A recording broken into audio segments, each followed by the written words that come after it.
Welcome to the Pitchwerks podcast. I'm Scott McTaggart. Over the last 20 years, I've been a sales rep, a marketer, a manager, an executive, a consultant, and an advisor. This show is designed to give you access to my list of contacts so that you can learn more about how to present your ideas at work and succeed in your career. Startups and salespeople, marketers and managers from the Epicast Network in Pittsburgh. It's the Pitchwerks podcast. I guess the moment that I really felt like a comedian was the day that I decided that my job just was for health insurance. Like my real profession is comedy. Like this is what I'm doing. Good for you, man. Like I don't represent myself as Ed, the person who works here. It's like Ed Bailey is the comedian. You know what I mean? Like you don't have to know about this other side of me, but I want you to know that I do comedy. Hey everybody, welcome to the Pitchwerks podcast. I am Scott McTaggart. That will never change. We try to come out with a show every 7 days telling you about how to present ideas at work. And this week is no different. This week we've got Ed Bailey and Day Bracey. You know them as the Drinking Partners. They are Pittsburgh's #1 podcast. They are a hilariously funny podcast. I was just on their show last week, and it was interesting to me. We started a conversation about what it's like to start out there on the road, what it's like to try new material. And I realized what these guys are doing is market validation. What they're doing is A/B testing, like all the things we talk about. How is it that you know that you've got a good product? How is it that you know that you've built a market? You've identified people that want what you sell. These guys actually do it more than most of us, if we're being honest about it. Before we jump into the interview, though, I got to remind you, we're doing in Pittsburgh on the 20th, Getting Started in Sales. It's Pitchwerks plus the outsourced sales manager, Lisa Davidson. Go to pitchwerks.com. You'll find the link there that you can buy tickets. And we hope to see you. It's interactive, it's hands-on, and it's going to be really useful for those of you that are trying to get started, make a little bit more money, maybe even figure out how it is that you're going to sell whatever it is that you're working on. So check us out there. Obviously, I have to heckle and harass you all every single week, asking you to rate and review this fine program. So go ahead, get into iTunes or whatever else you use. Give us a star rating. Say 5 stars. Hey, I think Scott and Pitchwerks are doing a great job. 1 star. Hey, did they bring in the Drinking Partners just because they're trying to build up their audience numbers? Either way is fine with me. I'd like the feedback. Throw in a few comments there or slide them into our social media channels. That's always Pitchwerks, PITCHWERKS. If you put the E in works, you'll always be right. Now let's jump into that conversation with Ed and Day. All right, so this is either episode 31 of the Pitchwerks podcast or part 2 of Drinking Partners number 117 in our crossover extravaganza between 2 members of the Epicast family. I'm very glad to have Day Bracey to my left, Ed Bailey across the way, and sitting here and playing guest producer, my younger brother Christopher. Everybody's in the room. How's everybody doing? Nice. Well. I didn't even peep your shoes, bro. It was pretty nice. It was pretty solid. Oh, Chris is big on the footwear. Yeah. Day opens with a compliment. This is a new day. It's a new day. It's a new day. I got dibs on that in case you ever want to use it as an album name. Damn, I should have called dibs. I should have known you'd have been business minded right from the jump. You are never going to find me different. My wife has to negotiate the exact same water. So when we were all talking on your show, and thanks a lot for having me on there. Pittsburgh's #1 podcast. Congratulations on that. Oh, I appreciate that. Yeah. It's hard work. It is. It's definitely hard work. It's harder than you would think. It is. Like it comes off, we just talking, but there's a lot that goes into it, man. When you got started in podcasting, though, you guys were doing stand-up only. Is that right? You know, there was no other like radio shows or anything else. You guys just kind of decided to do this.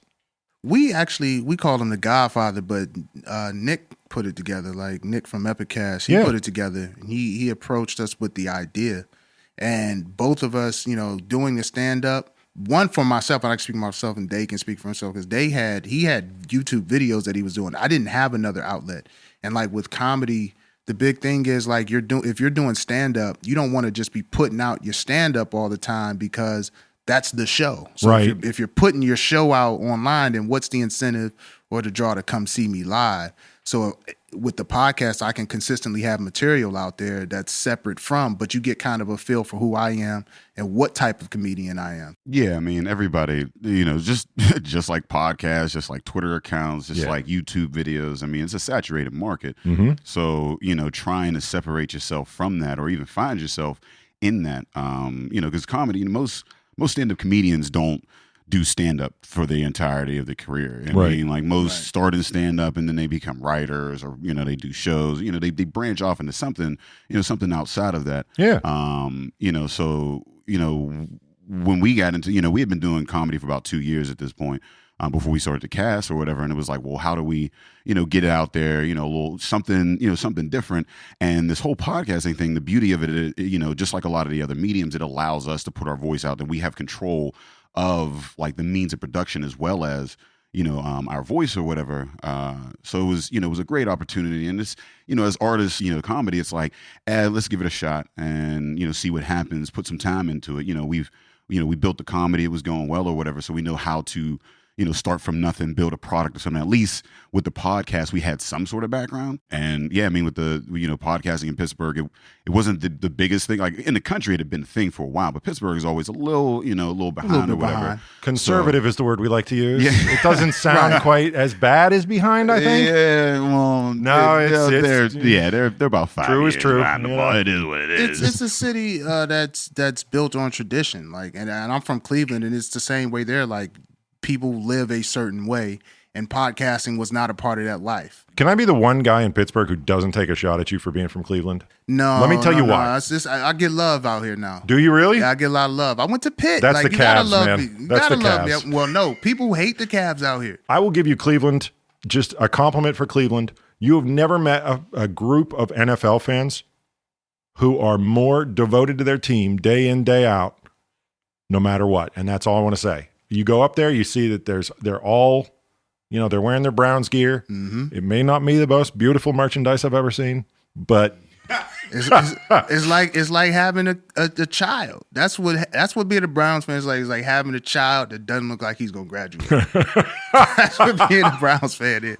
You gotta support that child. You gotta dress him up for prom. they're going to guilt you otherwise. Yeah, you're not a good parent if you don't do it. You're not a good fan if you don't. So one day.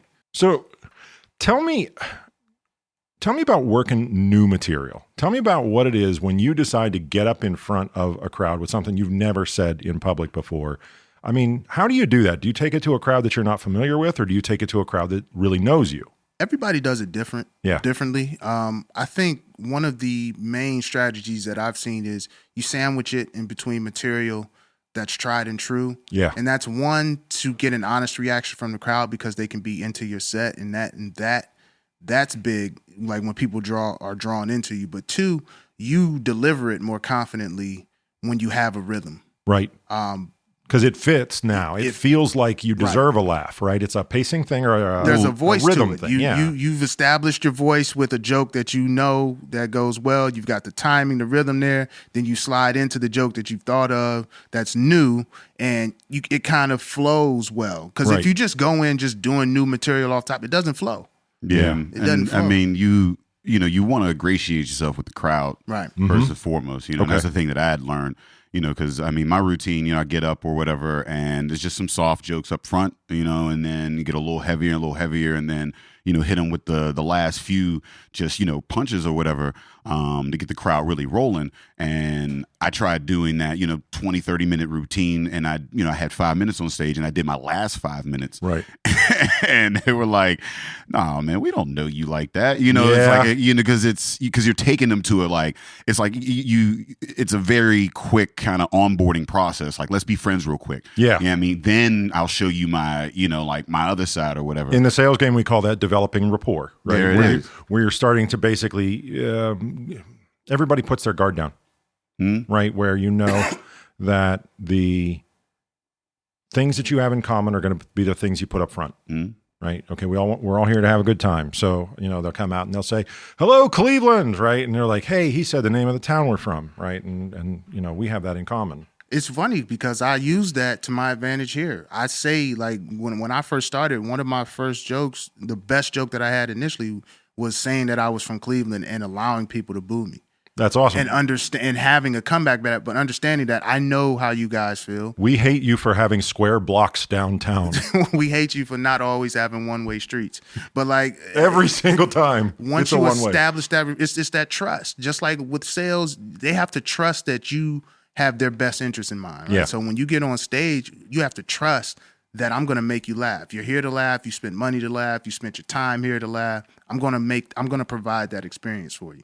Know who you are on stage. Yeah. Before you get on stage, you may not know. Before you're on stage for a while, you may not know exactly who you are, but understand what your goal is with this set, with this joke. What am I trying to convey with this joke? What am I trying to say? You can't go up there trying to be funny. You got to be going up there to make a point, and that point should be humorous to those who listen to it. Yeah. But a lot of humor doesn't come from, weird or quacky things like that. A lot of humor comes from truth. Mm-hmm. So you find a truth in something, and then you make a scenario, or maybe it's a real life scenario, and you create a story behind it.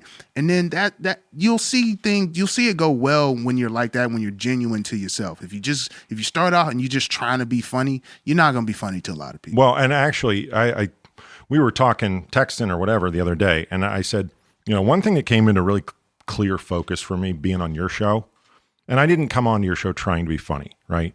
But you become very aware of the difference between being the humorous person, where people go, "You're funny," right? And being an actual comedian. Like I became very, not painfully aware, but like it was in very clear focus while I was sitting on the couch there that the things that people laugh about when, I'm joking around in, like a day-to-day environment, or even just at home with my wife, right, where I don't have anything to prove, that's humorous, but it's not me being funny, right? Very, very big gulf between those 2 points if you take a good look at it. That's a good point. That's a good point, because I think a lot of people have gotten in because they're humorous to those around them. And they just like your personality, and they understand things that you're saying. You guys come from a similar background or similar, you have a similar scope or view on life, but that's not something that you can necessarily package and present to the masses. That's not a career. Yeah, no, there's a lot of people do. They get in there like, oh, I'm the funniest dude at the water cooler or whatever. So let me, get on stage. And it's a huge, I avoided comedy for a while because people are like, be at parties or whatever. Like, right. Oh, you ever think of doing comedy? And I'm like, we're drunk. Yeah. And you want to like me. And we're friends. Yeah, we're friends. It's like we have a social agreement that we have. Yeah. That if I tell a joke, you're not going to let me fall on my face. Yeah. And that's what that's the thing is, that's what was hard for me when I first got on was, I would have my routine or whatever. I'd, did these bits going or whatever. And I would just having a conversation with folks and just naturally not trying to work out material. There are comics that are always trying to work out material in a conversation, just casually, and just to see if you laugh at an idea or a concept. Yeah, it's a draining as hell. Like I'm not that type of person. I'm just having a conversation with folks, and somebody be like, you know what, you should use that on stage. And for me, it's tough because it's like especially at the beginning, it was like, well, again, we're still in this situation where I'm not really trying, we know each other, but what I've learned is with that onboarding process, and that's why, what Ed was saying before, putting new jokes in the middle, once you, bring them on, that onboarding process is now we have some connections. Now we're kind of like friends, especially, most comedy places have alcohol, around or whatever to lube it up a little bit. Yeah, make it a little bit easier for everybody to jump to a laugh that maybe you didn't earn. Yeah. Just, bring it in. It's like, okay, now that we're all friends, now let me hit you with some of these things. And those are the things that, you're just sitting around talking to your wife or talking to your brother or talking to your friends, you could probably bring into a conversation, if you've built it right, and it hit and it be hilarious. Yeah. But that's that's how you get from casual conversation to on stage, I can't believe that, Well, and the reason I bring it up is because I think that we have a responsibility here talking about, I don't want to be the guy who tells people just, your dreams are going to come true. They're just sitting around waiting for you, right? They probably won't. Well, dreams are that's the truth. Yeah. Dreams are one part, where you want to go, right? And 12 parts, you're willing to do what it takes to get there, right? And that's timing and sweat and wisdom and help and all the things that go into that. Yeah. Well, and if you're the person who thinks you're funny when you're actually just humorous, I think you'd probably set yourself up for a really painful fall. Right. Because you're used to people understanding you. And every time you step in front of a crowd, You're stepping in front of a new group of people, and you haven't worked on getting them to understand you. So people don't understand. Comedy shows are an atmosphere. There are so many more factors to a good show, a good set, than you just being funny. That's why you have so many comedians where individuals look at them and you're like, yo, he's got mega success, but he's not funny. But he creates an atmosphere, and people know he or she is branded as such to where that's the atmosphere, that's the feel that people know that's going to happen. So people like consumers who are looking for that type of feel, they find that in that person. So they've already targeted their demographic so they can go straight to that. So yeah, they shoot to success. Like the rest of us, we're trying to find who we can talk to. You know what I mean? Like, and a joke in front of one crowd, if it's said the same way that it is in front of another crowd, it's going to get a totally different reaction. It's because of how you've related to those individuals. They may see themselves in you, they may not, and then that joke's going to fall flat. This is one of the reasons I tell people you shouldn't get in sales because your friends tell you that you're a nice guy or because you feel like you like people. Okay, it's a different thing than what you do, but the core message is really similar. Like there's a right sales. way and a wrong way. That's what we do. Yeah, we're just selling ourselves. You are, but you're still doing we're art. Our product. You're still doing art though. Here's the difference, right? I'm working with a group of people and we have a common vision, and some of us are, doing this for the prestige, and some of us are doing this for the money, and some of us are doing it because we don't want to retire yet. I mean, it's not the same sort of, to use your word, to control. You said like I control the means of production, I control, all of that sort of a thing. And when you get into startups and sales and marketing and whatnot, now it's a team game, and very rarely is it ever a cause for you, but there's still a right way and a wrong way to do it. And it's almost never, I like people, right? It's like, okay, the message is a story. The story starts with once upon a time. It goes into some kind of a conflict. It ends in some kind of resolution. Hey, I hate walking to go get my groceries. Well, I have a car and I'd like to sell it to you. And you can fill it up with groceries. You can bring more home and it won't take as much effort. Okay, great. That sounds fantastic. I will sign your contract and take home the car. That's the storytelling that goes into it. And you think of it the same way, only you think of it as what? A setup and a punchline and those kinds of things. If you want to take it to the sales part or whatever, we run a monthly show, about to be 2 monthly shows. And the sales is the first show is a test drive. It's like, I'm bored. It's like, okay, well, I have entertainment. Why don't you come down, take a little test drive? The ticket's cheap. Some free booze. Oh no, we're going to talk about the fact you guys don't charge enough for stuff. Okay? We're going to take a little test That's drive. coming. Yeah. And then if you like it, now you're here every month. You're going to get pitchworked for at least a couple minutes here. That's fine. Because t-shirts should not be $15. Okay, that's just not okay. You trying to LeVar Ball? He tried to turn us to LeVar Ball. He just dropped them sneakers for like $475. We gotta aim for the sky. Aim high, Willis. Get me up to a 20. We're gonna talk about this. But yeah, I do want to know, how long did you feel like you were still starting? It's not really a time period. It's more of I got the respect of those who I've seen who have been doing it. So once I got the respect of, let's say, like local guys like T-Robe and Aaron Kleiber, once I got their respect and they saw that in me, then I'm like, okay, I can do this. And then it's like, I'm a comedian. And it's tough to say. I mean, until you make that leap. Super important identity question here. Leap, it's tough to be like, this was the point because once I make the leap to where this is my full time, my only source of income, that's gonna feel like when I became a comedian. But like right now, my first improv show was like when I felt like I became a comedian. That was about 5 or 6 months in. I was at the Improv, I had a good set.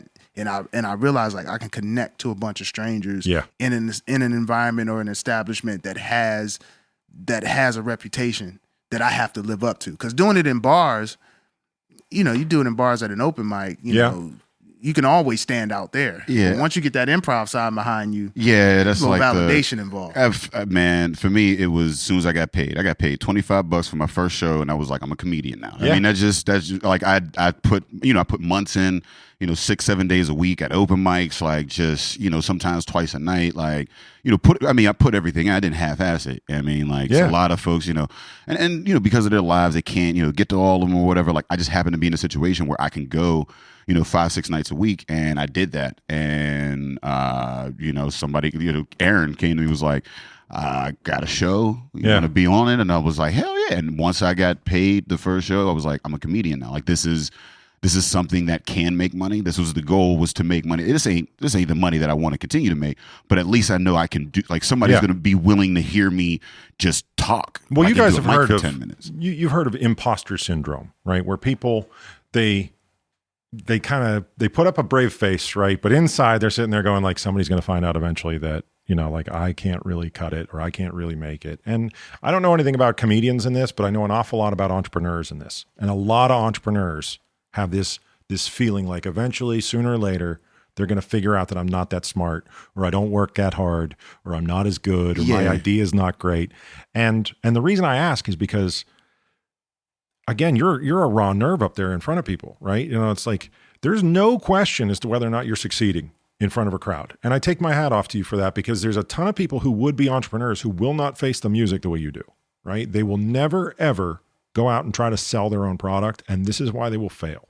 Forget everybody else. Like you don't get that imposter syndrome with comedy, in my opinion, because everybody's calling you out. Like there's so many people saying that you're not doing this right, or you should be doing this, you should be doing that you can't fake the funk amongst comedians, because most comedians are out here trying to tear you down so that they feel better about themselves, because you're not getting that financial gratification. Right. So, you get on stage to have a 10-minute set that goes well, and you got that, but you got 23 hours and 50 minutes of the rest of the day that you wasn't nothing. You know what I mean? So, like even D.L. Hewley, I had a chance to sit with D.L. Hewley, and he told me don't hang out with comedians. And I almost stopped hanging out with Day. But it's just like, it's not necessarily... That's a powerful voice, man. You got to listen. It's not necessarily crab in the barrel, but it's like, people have, in comedy, you have to find your own thing to keep you going, to uplift you, to make you feel like this is going well, because the rooms that you get initially, the pay that you get initially, it's not going to be gratifying, especially if you have a family, you have children. So I guess to go back to the question you asked before, I guess the moment that I really, really, really felt like a comedian was the day that I decided that my job just was for health insurance. Like my real profession is comedy. Like this is what I'm doing. Good for you, man. Like I don't represent myself as Ed, the person who works here. It's like Ed Bailey is the comedian. You know what I mean? Like you don't have to know about this other side of me, but I want you to know that I do comedy. Yeah. And that is actually a great answer. I run into entrepreneurs all the time who are just, they're waiting for somebody to tell them, because they're still in that control paradigm where it's like somebody else tells me what to do. Yeah. And I don't know if you can succeed in that. Well, I mean, people have different values, and they have different lives, motivations and whatnot. Like, as much as I've struggled or whatever, I mean, part of what I do, because I've struggled in life, I'm used to some level of struggle. So when I, got into it, I'm used to putting in a little extra work and like, not getting punched down in the face when you first get on stage and having bad sets and getting back up. There's a lot of that or whatever. But like, 9 to 5, you don't have any of that struggle. Right. Like, you know what I mean? And it's been systematically designed to make it so that you don't ever want to quit the job. Yeah. Right. And art is born from struggle. I mean, like even comedy, I mean, it's tragedy turned into a laugh, I mean, that's what we, and that's why it was Mark Twain said there's no comedy in heaven, because, there's no humor in heaven because there's no tragedy to turn into that. So, I mean, I think, whatever you're doing, whatever, even this, like what you're doing now, like, I mean, you're putting yourself out there. Like, I mean, like this, who are you to say that you've got something, worth saying? And like, how are people going to perceive that? Like, how are people going to look at you when you tell them, like, I've got this, and they listen to that and, decipher what you're saying the whole night. Like, you're putting yourself out there because you have a passion in something and you want to do that and like, let come what may. And a lot of people don't want to let come what may. They want to know what's coming. Right. But you're right about that. So it's still not necessarily mine to start with. I'm a DJ, right? You're a singer and I'm a DJ. You're coming up with it. You're writing down the notes and you're saying like, I really think that this would be a great song. I'm sitting here going, this song sold an awful lot of copies last year, and I bet everybody on the floor will dance if I play it, right? Very different So I'm protected. I'm not out there as much as you are, but it's an interesting conversation. This is the part where I berate you about selling t-shirts for $15 though. So we got to get Drinking Partners Inc. now, right? We got to move that in a new direction now. If we're gonna make it so that there's health insurance at Drinking Partners Inc., maybe. Yeah, I mean that's the transition that's what takes the most time. That transition, like really like seeing yourself as a small business. Yeah. Well, what's the model? Like, what do most people do? I mean, in terms of moving to merch, right? I see a lot of guys selling their CD after their show, right?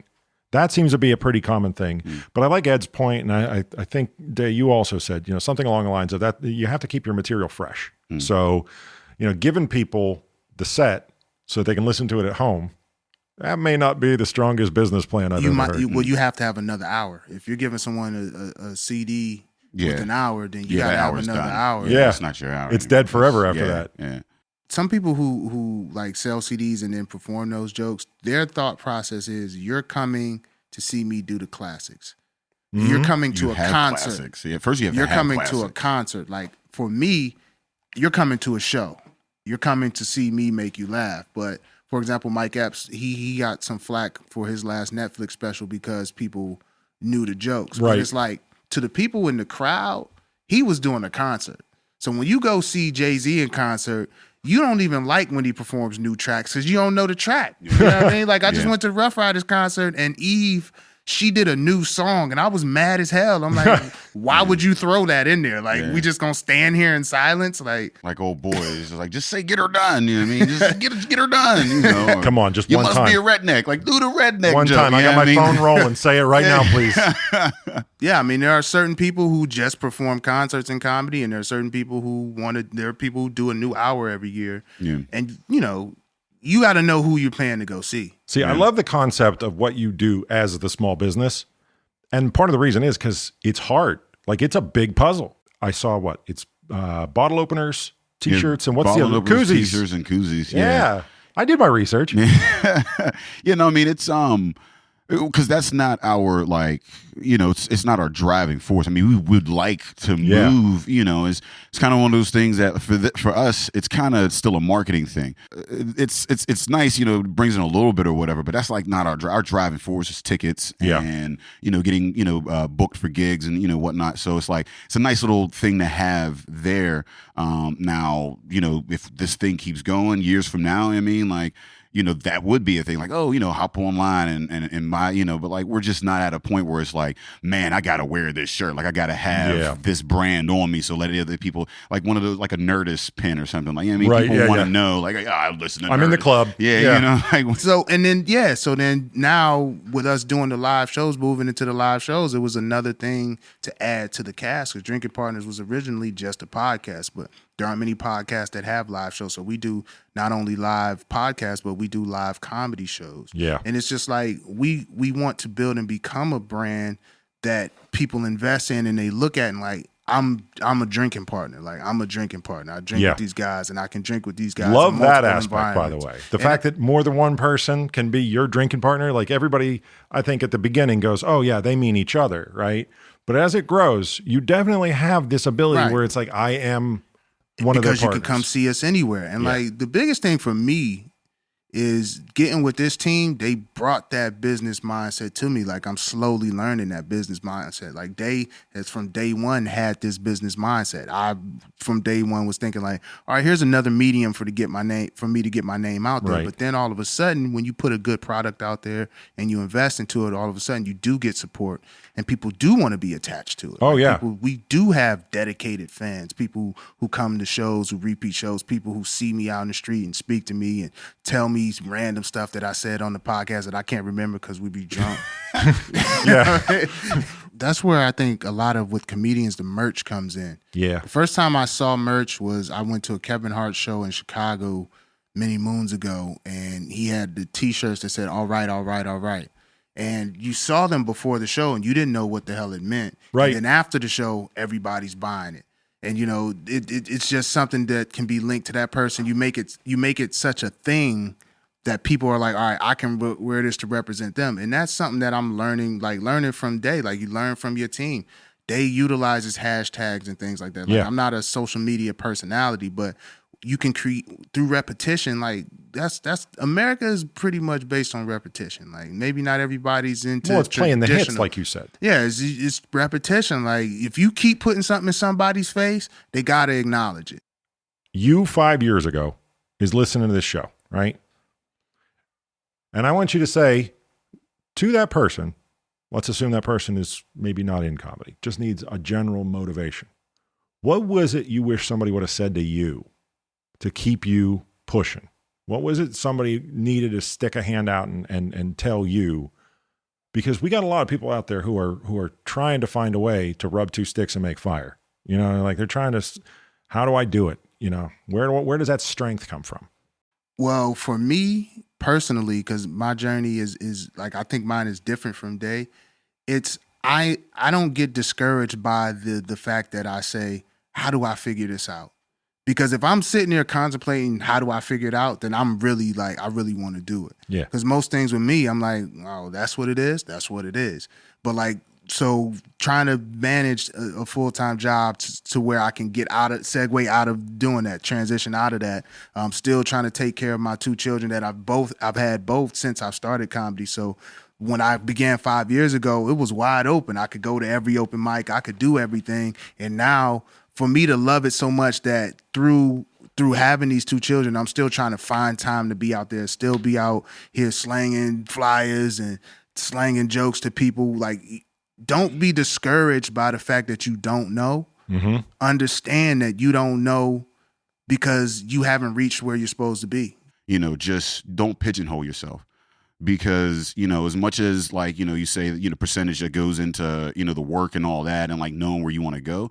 Like, I thought I knew where I wanted to go 10 years ago. I thought I knew where I wanted to go 5 years ago. I thought I knew where I wanted to go 2 years ago. I mean, and like every year it would change a little bit, and just being open to that change has allowed me to, you know, like, again, this podcast was like, I'm just open to that. I'm not, you know, I'm a comedian, but I don't need to be just a stand-up comedian, or like I'm now I'm a producer, now I'm a podcast. Like, and it's weird because, you know, once you get so many titles under your belt, people start to like not take you seriously. It's like, oh, right. So what do you do? You're the jack of all trades who mastered none. Yeah, exactly. I mean, like, but that's I'm a drinking partner. We do anything together. Yeah, I mean, that's what when you're starting your own business, you do it all. Like, you have to do it all yourself. You have to be a Renaissance man, and you can't be a Renaissance man unless you either I mean, if you're a Renaissance man, you can actually kind of do a little bit of it all with your team or whatever.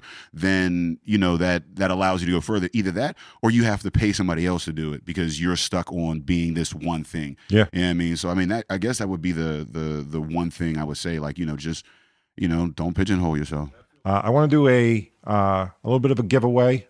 You guys have your monthly show over at the Compton Theater, right? So what I think we're going to do a little bit of a social media giveaway, and we got to come up with something that they can tweet to us, because the first 3 people that tweet something are going to get a pair of tickets to the Compton Theater for the next show. So it's got to be unique. It's got to be something that we know they listened to the show and they did it and they got to the Twitter machine first. It's got to be something good. Do you want it to be like a question that they have to answer? I don't think so. Okay. I think it should just be something that they wouldn't normally tweet on their own. What tag can they tweet? What tag? Gotta have something to do with partners or partnership. Like, it just feels appropriate. There it is. Yeah. I want to be a partner. Tweet, I want to be a partner at us. First 3. We should make that a tag. I want to be a partner. You want to be? Yes. Tweet, I want to be a partner. All right. So the first 3 people to send me, I want to be a partner via Twitter, are going to get 2 tickets to the next Drinking Partners event at the Compton Theater. And we're going to send you with our well wishes. Go enjoy a good comedy show.